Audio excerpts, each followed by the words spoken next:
unusual sea. It's really unique, and please look on the screen. I would like to tell you why. This is the Baltic Sea.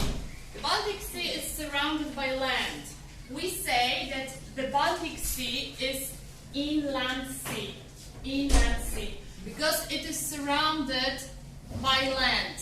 There are only 3 really narrow and shallow straits, the place where water from the ocean can flow to the Baltic Sea.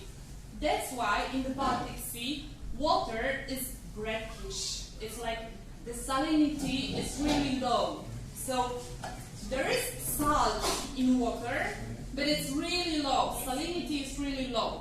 And because of the fact that it is inland sea, those are countries that are located on the coastline of the Baltic Sea.